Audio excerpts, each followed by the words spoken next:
Puji Tuhan, salam sejahtera di dalam cinta kasih daripada Tuhan Yesus Kristus.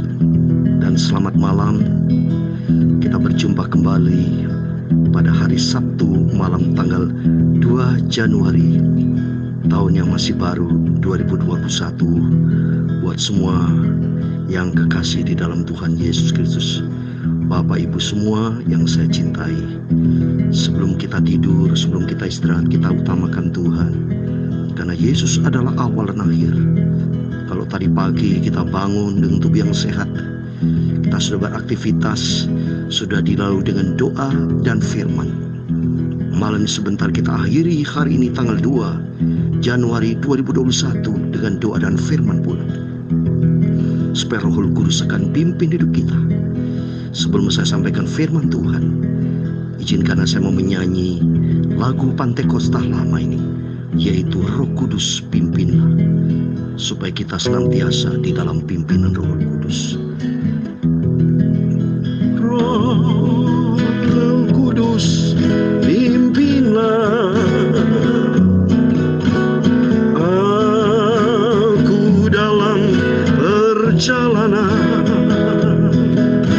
Jangan sampai aku jatuh, lindungi oleh kuat kuasa-Mu. Amin, haleluya. Roh Kudus pimpinlah, amin, haleluya, ku dalam perjalanan.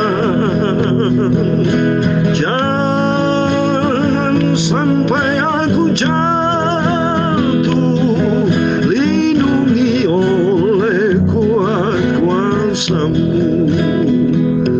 Kita hidup sedang sebuah perjalanan sesuai dengan lagu ini. Kita baru memasuki hari yang kedua di tahun yang baru. Kita akan memasuki hari yang ketiga 2021 dan seterusnya. Masih ada 363 hari yang kita jalani. Satu tahun asumsi 365 hari, masih jauh ke depan. Kita minta Tuhan, Roh Kudus-Mu akan menyertai kami. Sebab kita tahu tanpa Roh Tuhan, berarti tanpa Tuhan kita hancur, kita binasa, kita gagal.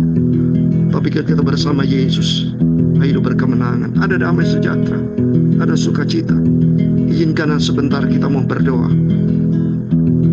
Roh Kudus pimpinlah aku dalam perjalanan. Terima kasih Bapak. Jangan sampai aku jatuh, lindungi oleh kuat kuasa-Mu. Terima kasih Tuhan Yesus. Kami bersyukur kepada Engkau, Bapakku yang baik. Kau sudah pelihara hamba-Mu, anak-anak-Mu semua memasuki tahun yang baru 2021. Baru masih tanggal 2 Januari. Sebentar kami akan tidur anak-anak-Mu Tuhan pada malam hari ini. Jaga, lindungi.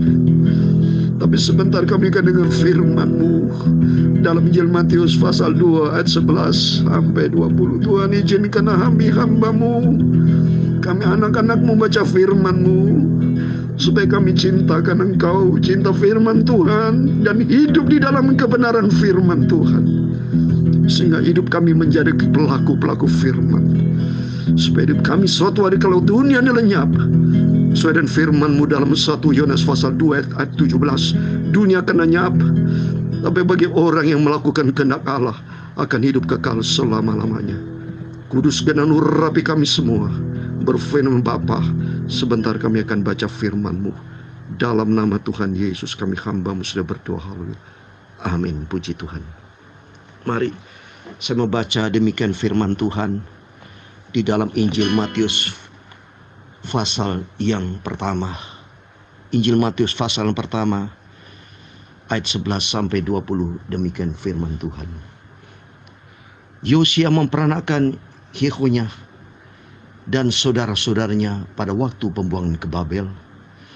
Sesudah pembuangan ke Babel, Yehunya memperanakan Shealtiel, dan Shealtiel memperanakan Zerubabel.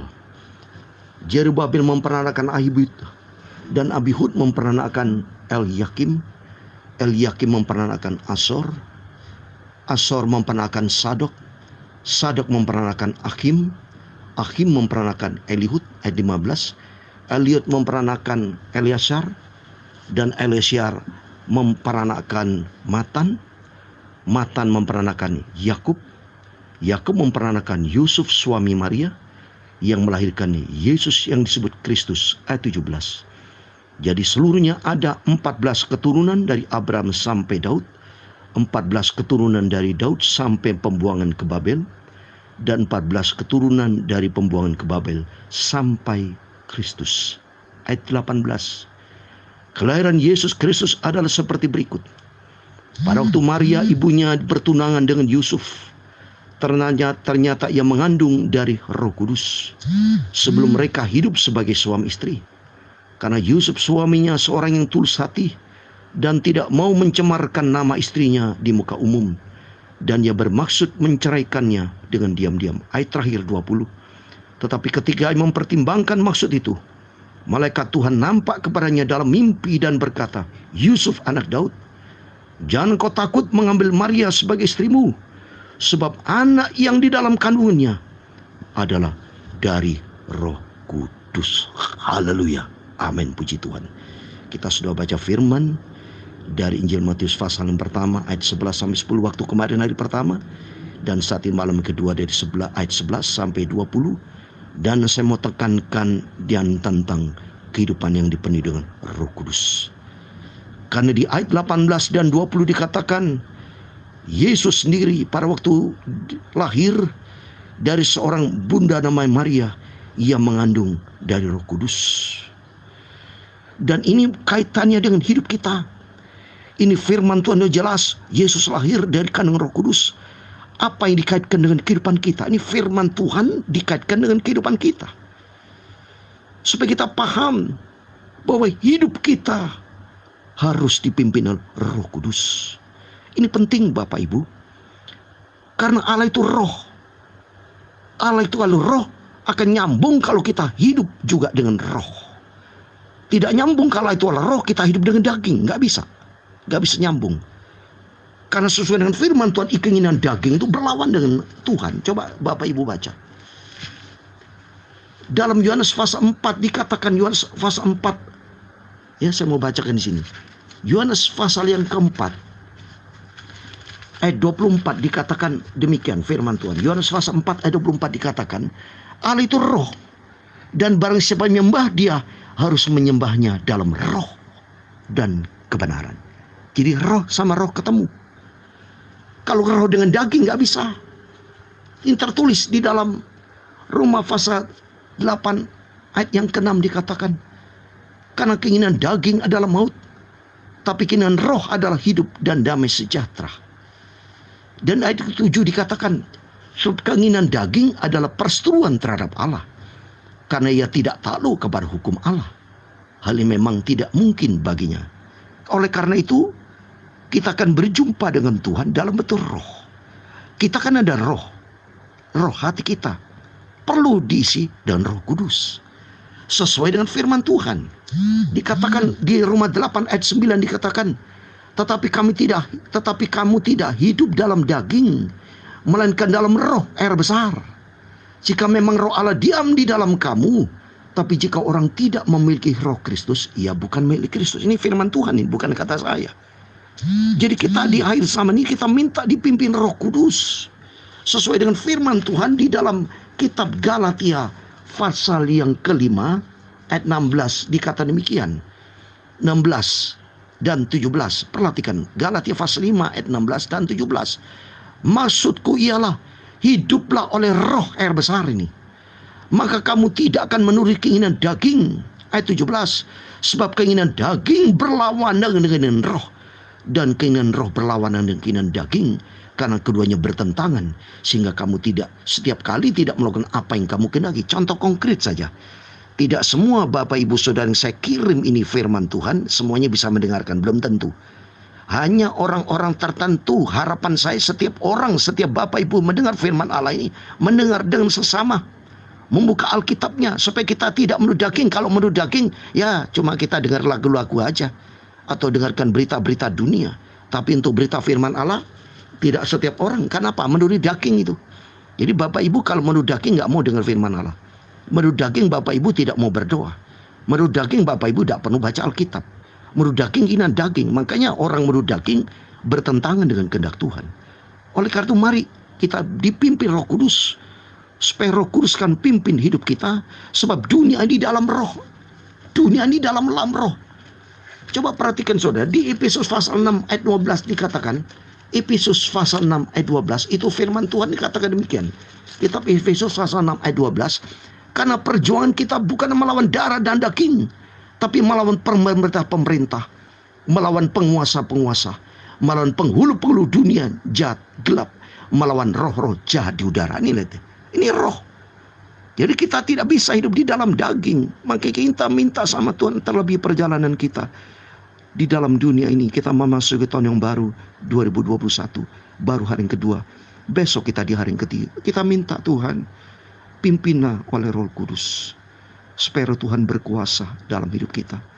Kalau kita dipimpin daging, menurut daging, tidak mau sembahyang, tidak mau baca firman Tuhan, mau berfoya-foya, mau hidup senang-senang ikutin daging saja, dunia akan lenyap, daging akan lenyap saudara, mati. Dalam 1 Korintus 15 ayat 50, hidup di dalam daging binasa semuanya, tidak masuk di dalam kerajaan surga. Tapi hidup di dalam Roh Kudus, hidup di dalam kehidupan Kristus, taat kepada firman Tuhan, akan selamat. Oleh karena itu mari di tengah-tengah dunia yang gelap ini, seperti contohnya di 1 Samuel Bapak Ibu, Raja Saul ditinggal oleh roh Tuhan, datang roh iblis. Di 1 Samuel pasal 16-14, kitab 1 Samuel pasal 16-14 dikatakan, tapi roh Tuhan telah mundur daripada Saul, dan sekarang dia diganggu oleh roh jahat yang daripada Tuhan. Itu artinya apa? Tuhan izinkan di dunia ini roh jahat dan tunduk kepada otoritas Tuhan. Tapi karena Raja Saul tidak taat kepada Tuhan menurut daging, maka kalau kehendak daging berkuasa dalam hidup kita, roh Tuhan lari. Karena tidak bisa daging dalam roh jadi satu, tidak bisa. Kehidupan kita secara daging, ya maksudnya tubuh kita, tapi hati diisi dengan firman. Kalau hati diisi dengan firman, ada Roh Kudus berkuasa dalam hidup kita, kita punya kepekaan, minta dipimpin Roh Kudus. Biar Roh Kudus berkuasa dalam hidup kita. Sebentar kita akan masuk di dalam doa, dan Tuhan akan tolong memberkati kita semua, supaya kita menghadapi situasi dunia yang akan datang ini. Kita minta pimpinan Roh Kudus, dan Tuhan Yesus memberkati Bapak Ibu semua. Sebelum kita tidur, kita dengan doa dan isi dengan firman, yaitu hidup di dalam roh, supaya Roh Kudus berkuasa dalam hidup kita. Tuhan Yesus memberkati kita semua. Mari kita menyanyi lagu ini. Kalau tidak bisa saudara berdoa sebelum tidur, Tuhan Yesus memberkati kita semua. Roh Kudus pimpinlah, amin, haleluya, aku dalam perjalanan, jangan sampai aku jatuh, lindungi oleh kuat kuasa-Mu, amin, haleluya. Roh Kudus pimpinlah, amin, haleluya, aku dalam perjalanan, oh jangan sampai aku jatuh, lindungi oleh kuat kuasa-Mu. Terima kasih, mari kita berdoa. Terima kasih Bapa, segala puji hormat, segala kebesaran, ketinggian, kemuliaan, keagungan, kesempurnaan, kekudusan, tempat tertinggi di atas segala-galanya bagi Engkau Tuhanku Yesus Kristus yang kusembah. Terima kasih buat penyertaan Tuhan, buat pemeliharaan Tuhan sepanjang hari dari pagi, siang, sore sampai malam hari ini. Sebentar kami semua anak-anak-Mu pada waktu malam akan tidur, dan sesuai dengan firman-Mu, sebelum kami tidur kami bersekutu dengan Tuhan. supaya Roh Kudus berkuasa dalam hidup kami. Kami tidak mau hidup di dalam daging dunia akan lenyap, tapi hidup di depan menurut pimpin Roh Kudus, karena kami dalam milik-Mu Tuhan. Dalam nama Yesus, berkati semua anak-anak-Mu Tuhan. Pada waktu tidur pun diberkati Tuhan. Besok bangun pagi untuk yang sehat diberkati Tuhan. Biar roh kami menyala-nyala, terus kami menggairahkan kami cinta Tuhan Yesus, sampai kami berjumpa dengan Tuhan Yesus. Dalam nama Yesus, kiranya berkat, rahmat, anugerah, kasih karunia Tuhan Yesus Kristus di dalam persekutuan Allah Bapa Roh Kudus akan turun menyertai Bapak Ibu kami semua. Diberkati Tuhan sampai suatu hari kelak kami hidup bersama Engkau di dalam kerajaan surga buat selama-lamanya. Segala puji hormat hanya bagi Allah Bapa di dalam kerajaan surga. Di dalam nama Tuhan Yesus Kristus kami hamba merek-Mu sudah berdoa. Haleluya. Amin. Tuhan Yesus memberkati kita semua. Selamat malam, selamat kita beristirahat. Besok pagi saya akan sampai kembali firman Tuhan setiap hari. Saya mau isi dengan firman Tuhan pagi dan malam setiap hari. Saya komit dengan Tuhan, minta saya dipelihara sama Tuhan Bapa, semua dipelihara dalam keadaan sehat untuk hidup di dalam kebenaran firman Tuhan, sehingga hidup kita layak berkenan kepada Tuhan Yesus, hidup menyenangkan hati Tuhan. Amin. Tuhan semua memberkati. Haleluya. Puji Tuhan. Haleluya. Immanuel.